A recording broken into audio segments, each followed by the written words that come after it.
एक ऐसा मिशन जो सिर्फ मून फ्लाई बाय नहीं है, बल्कि मून में फ्यूचर लैंडिंग का एक पूरा का पूरा रिहर्सल है कि ओरियन स्पेसक्राफ्ट कैसा काम करेगा जब वो चांद के चक्कर लगाएगा। रिहर्सल है कि स्पेस लॉन्च सिस्टम जो नासा का स्ट्रॉन्गेस्ट स्पेस लॉन्च है वो किस तरीके से काम करेगा। और इसी बेसिस पे हम लैंडर्स डिजाइन करेंगे जो आने वाले 10 सालों में मून पे ह्यूमन के साथ लैंड करेगा। आपके जहन में एक क्वेश्चन बहुत अजीब गरीब तरह से उमड़ रही होगी कि जब 1969 में अपोलो 11 ने पहली बार ह्यूमन बीइंग्स को मून पर ले गया, जिसमें नील आर्मस्ट्रॉन्ग, बज aldrin जैसे एस्ट्रोनॉट्स मौजूद थे, तो हम आज मून पर लैंडिंग क्यों नहीं कर सकते। इसका सीधा सीधा जवाब आपको यही मिलेगा कि 1969 में यूएस और यूएसएसआर कोल्ड वॉर में मशगूल थे और उस वक्त पॉलिटिकल ऑब्जेक्टिव्स कुछ और थे। पॉलिटिकल ऑब्जेक्टिव ये था कि हम किसी भी तरीके से सोवियत यूनियन को स्पेस टेक्नोलॉजी में हरा दें, और स्पेस टेक्नोलॉजी में हराने के लिए हमें चांद पे पहुंचना जरूरी है, क्योंकि चांद पे अभी तक यूएसएसआर नहीं पहुंच पाया है, ऐसा अमेरिका सोच रहा था। और इसी वजह से ये जो नैरो साइटेडनेस थी, फॉर साइटेडनेस नहीं थी, जिसके वजह से यूएस चांद पर जाता है और वापस आ जाता है। 1990 में यूएसएसआर 15 भागों में टूट जाता है और फिर स्पेस टेक्नोलॉजी के केस में रेस ना के बराबर होती है।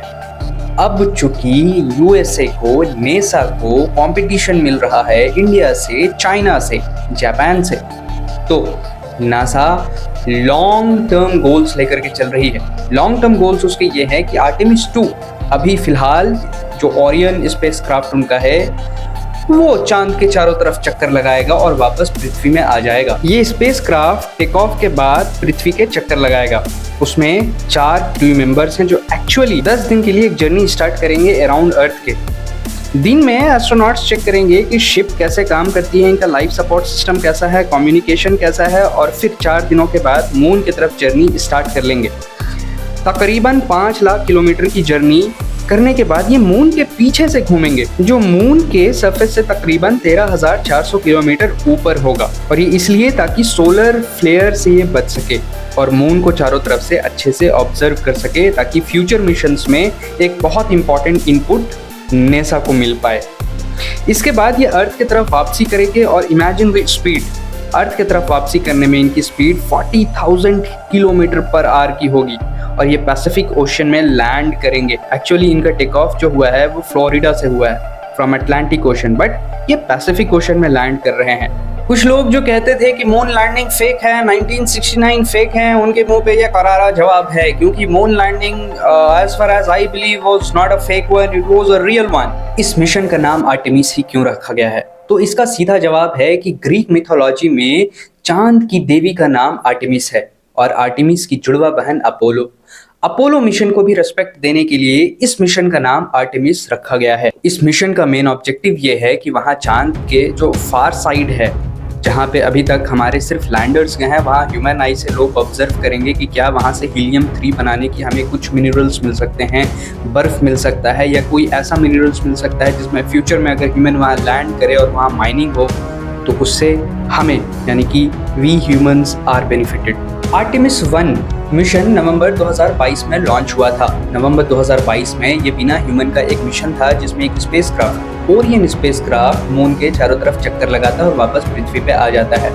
इस चक्कर लगाने के दौरान ओरियन स्पेसक्राफ्ट में कुछ छोटे छोटे सैटेलाइट्स भी छोड़े थे जिन्हें क्यूब सैट्स कहा जाता है, ताकि उस पाथ का स्टडी करने में हमारे साइंटिस्ट्स को बहुत हेल्प मिले, जिस पाथ से इजीली हम मून तक पहुंच सकते हैं। आर्टेमिस 1 मिशन के अंदर ओरियन स्पेसक्राफ्ट, जिसने बहुत सारे क्यूब सैट्स छोड़े थे, उसने हमें बताया कि मून से फ्री रिटर्न ट्रैजेक्टरी कैसा और कितना आसान हो सकता है। यानी कि आर्टेमिस 2 के अंडर ओरियन स्पेसक्राफ्ट एक परफेक्ट पाथ, एक प्री डेजिग्नेटेड पाथ को फॉलो करेगा, मून तक जाएगा, मून के पीछे से रिवॉल्व करके वो वापस उसी पाथ से पृथ्वी पे आएगा। ये एक ऐसा पाथ है जिसमें मून की ग्रेविटी खुद ही ओरियन स्पेसक्राफ्ट को पुल करेगी और जब ये घूम जाएगा तो उसे पृथ्वी की तरफ पुश कर देगी, जिसे हम फ्री रिटर्न ट्रैजेक्टरी कहते हैं। यानी कि अगर स्पेसक्राफ्ट के प्रोपल्शन सिस्टम में प्रॉब्लम भी आ गई तब भी ये स्पेसक्राफ्ट पृथ्वी पे वापस आ जाएगा और वापसी की स्पीड 40,000 किलोमीटर पर आवर। अब हम बात करते हैं उस चीज़ की जो हमारा अपोलो मिशन नहीं कर पाया था। अपोलो 11 चांद की जिस सतह पर लैंड हुआ था वो रोशनी वाली जगह थी। हम हमेशा जानते हैं कि चांद का एक भाग हमें हमेशा काला दिखाई देता है, अंधेरा दिखाई देता है। हमारा आर्टेमिस 2 मिशन उस पार्ट पे ज़्यादा फोकस करेगा। एक वक्त ऐसा आएगा जब चांद हमारे स्पेसक्राफ्ट और पृथ्वी के बीच आ जाएगा। उस वक्त में तकरीबन 30 से 50 मिनट तक एस्ट्रोनॉट से कांटेक्ट हमारा कंप्लीटली हट जाएगा।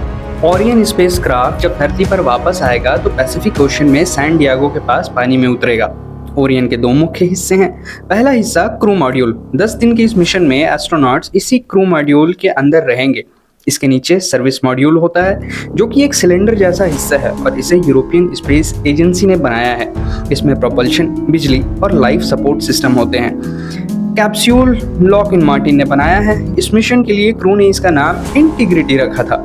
इसमें 4 एस्ट्रोनॉट्स करीब 21 दिनों तक रह सकते हैं, लेकिन अंदर जगह ज़्यादा नहीं है। इस मिशन की खास बात यह है कि इस मिशन के 4 क्रू मेंबर्स में एक विमेन भी है और ये पहली विमेन है जो डीप स्पेस में जा रही हैं। सर्विस मॉड्यूल में मिनी वैन जितनी जगह होती है, यानी प्राइवेसी लगभग ना के बराबर। पायलट और कमांडर के सीट के नीचे लगे फुट पैनल्स को हटाया जा सकता है ताकि काम और सोने के लिए थोड़ी ज़्यादा जगह मिल सके। अगर कोई रेडिएशन वाला खतरा आता है और सोलर फ्लेयर, तो एस्ट्रोनॉट सीट के नीचे बने स्टोरेज में जाकर छुप भी सकते हैं। अब ओरियन वापस धरती की तरफ आएगा तो वो कुछ हिस्सों को अलग कर देगा और करीब 40,000 किलोमीटर प्रति घंटे की रफ्तार से पृथ्वी के वातावरण में घुसेगा। इस दौरान उसकी हीट शील्ड को टेस्ट करना मिशन का बड़ा मकसद है। आखिर में वह पैसिफिक ओशन में गिरेगा जहां रिकवरी टीम एस्ट्रोनॉट्स को वापस ले जाएगी। आर्टेमिस 2 के सफल होने के बाद नासा का अगला मिशन आर्टेमिस 3 होगा। पहले आर्टेमिस 3 में 2028 तक चांद के साउथ पोल पर एस्ट्रोनॉट्स को उतारने का प्लान था, लेकिन अब इसे बदलकर 2027 के बीच में लॉन्च करने का प्लान है। यह अर्थ ऑर्बिट में ही रहेगा जहां से स्पेस एक्स और ब्लू हॉरिजन के लूनर लैंडर्स के साथ मिलकर काम करने की प्रैक्टिस करेगा।